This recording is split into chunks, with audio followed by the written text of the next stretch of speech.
خوش آمدید۔ آج ہم حضرت محمد صلی اللہ تعالی علیہ وسلم کی سیرت طیبہ اور آپ کی لازوال تعلیمات پر ایک گہری نظر ڈال رہے ہیں۔ اور یہ سمجھنا اہم ہے کہ آپ صلی اللہ تعالی علیہ وسلم کی زندگی اور پیغام آج ہمارے لیے کیا معنی رکھتے ہیں۔ بالکل، اور یہ بھی کہ آپ صلی اللہ تعالی علیہ وسلم کو رحمت للعالمین یعنی تمام جہانوں کے لیے رحمت اور خاتم النبیین یعنی آخری نبی کیوں کہا جاتا ہے۔ تو آئیے آپ صلی اللہ تعالی علیہ وسلم کی ابتدائی زندگی سے آغاز کرتے ہیں۔ مکہ میں 570 عیسوی میں ولادت ہوئی، قبیلہ قریش، بنو ہاشم خاندان۔ والد کا سایہ تو پیدائش سے پہلے ہی اٹھ گیا تھا اور والدہ کا بھی بچپن میں انتقال ہو گیا۔ جی، پھر دادا عبد المطلب نے کفالت کی اور ان کے بعد چچا ابو طالب نے۔ یہ ایک یتیم بچے کی پرورش تھی، مگر ایک خاص ماحول میں۔ اور جوانی میں آپ صلی اللہ تعالی علیہ وسلم کا کردار؟ الصادق اور الامین کے القاب، سچا اور امانت دار۔ بالکل، اور یہ اس دور کے مکہ میں جہاں قبائلی عصبیت اور کبھی کبھی بااعتمادی بھی تھی، یہ بہت بڑی شناخت تھی۔ یہ صرف القاب نہیں تھے، لوگ واقعی آپ صلی اللہ تعالی علیہ وسلم پر بھروسہ کرتے تھے۔ صحیح، اسی کردار نے تو حضرت خدیجہ رضی اللہ عنہا کو بھی متاثر کیا، جن سے آپ صلی اللہ علیہ وسلم نے شادی کی۔ وہ ایک بہت سمجھدار اور مالدار خاتون تھیں۔ جی، اور وہ سب سے پہلے آپ صلی اللہ علیہ وسلم پر ایمان بھی لائیں۔ پھر 40 سال کی عمر میں غار ہرا میں وہ لمحہ آیا، پہلی وحی، اقرا بسم ربک، پڑھو اپنے رب کے نام سے، نبوت کا آغاز۔ جی، پہلے تو دعوت خفیہ رہی، پھر اللہ کے حکم سے اعلانیہ دعوت شروع ہوئی۔ لیکن قریش نے تو سخت مخالفت کی۔ صرف نظریاتی اختلاف تھا یا کچھ اور بھی تھا؟ نہیں، صرف نظریاتی بات نہیں تھی۔ دیکھیں، ایک تو ان کے آباء و اجداد کا مذہب تھا بت پرستی، جسے وہ چھوڑنا نہیں چاہتے تھے۔ دوسرا بڑا اہم پہلو معاشی اور سماجی تھا۔ کعبہ کی وجہ سے ان کی ایک حیثیت تھی، ایک لیڈرشپ تھی۔ انہیں لگا کہ یہ سب ہاتھ سے چلا جائے گا۔ اچھا، تو مفادات کا ٹکراؤ بھی تھا۔ بالکل، اسی لیے پھر مسلمانوں پر ظلم شروع ہوا، اتنا کہ کچھ لوگوں کو حبشہ ہجرت کرنی پڑی۔ اور پھر وہ شعبہ ابی طالب کا بائیکاٹ، وہ تو بہت ہی سخت تھا۔ جی، 3 سال کا مکمل سماجی اور معاشی بائیکاٹ، کھانے پینے تک کی تنگی تھی، لیکن آپ صلی اللہ علیہ وسلم اور صحابہ ثابت قدم رہے۔ انہی مشکل حالات میں مکی دور کے آخر میں واقعہ معراج بھی پیش آیا۔ جی، راتوں رات بیت المقدس کا سفر، پھر آسمانوں کی سیر اور وہاں 5 نمازوں کا تحفہ ملا۔ یہ ایمان والوں کے لیے ایک بڑی نشانی تھی۔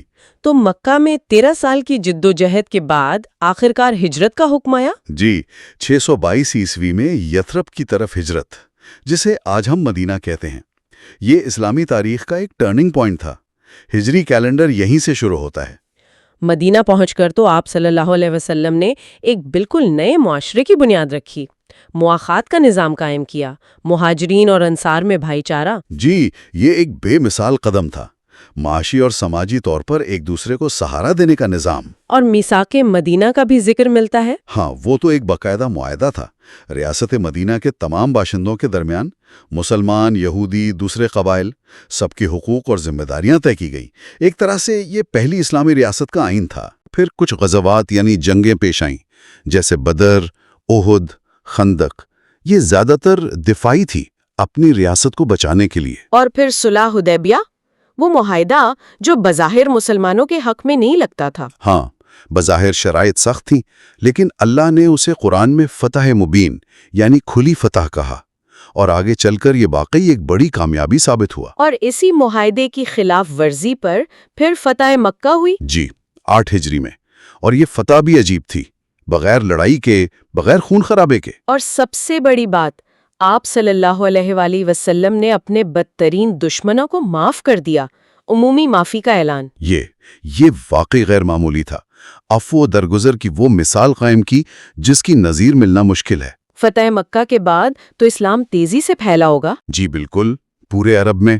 پھر 10 ہجری میں آپ صلی اللہ علیہ وآلہ وسلم نے آخری حج کیا، حجۃ الوداع۔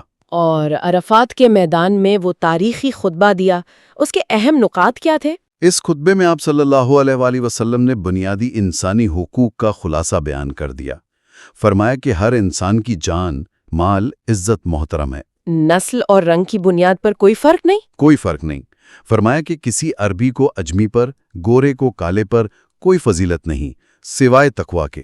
معیار صرف نیکی اور پرہیزگاری ہے۔ اور سود کو ختم کرنے کا حکم دیا، عورتوں کے حقوق پر بہت زور دیا۔ فرمایا کہ ان کے ساتھ اچھا سلوک کرنا، مسلمانوں کو آپس میں بھائی بھائی قرار دیا۔ اور سب سے اہم ہدایت یہ کہ میں تمہارے درمیان 2 چیزیں چھوڑے جا رہا ہوں، جب تک انہیں مضبوطی سے تھامے رہو گے گمراہ نہیں ہوگے، اللہ کی کتاب یعنی قرآن اور میری سنت۔ تو اگر ہم آپ صلی اللہ علیہ وآلہ وسلم کی پوری زندگی اور تعلیمات کا نچوڑ نکالیں تو وہ ہے اعلیٰ اخلاق، رحم، معافی، انصاف، برابری۔ آپ صلی اللہ علیہ وآلہ وسلم صرف مسلمانوں کے لیے نہیں، رحمت للعالمین ہیں، تمام جہانوں کے لیے رحمت۔ اور خاتم النبیین، آخری نبی۔ جی، یعنی آپ صلی اللہ علیہ وسلم کے بعد کوئی نیا نبی نہیں آئے گا، اور قرآن قیامت تک کے لیے ہدایت ہے۔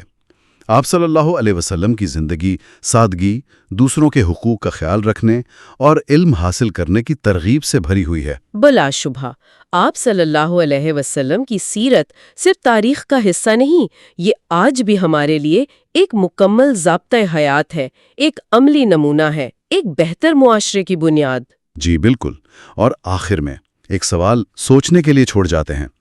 فتح مکہ کے موقع پر جو عمومی معافی اور درگزر کا اصول آپ صلی اللہ علیہ وسلم نے اپنایا، کیا آج کے زمانے میں ہمارے ذاتی، سماجی، یہاں تک کہ بین الاقوامی جھگڑوں اور تقسیم کو ختم کرنے میں وہ اصول ہماری رہنمائی کر سکتا ہے؟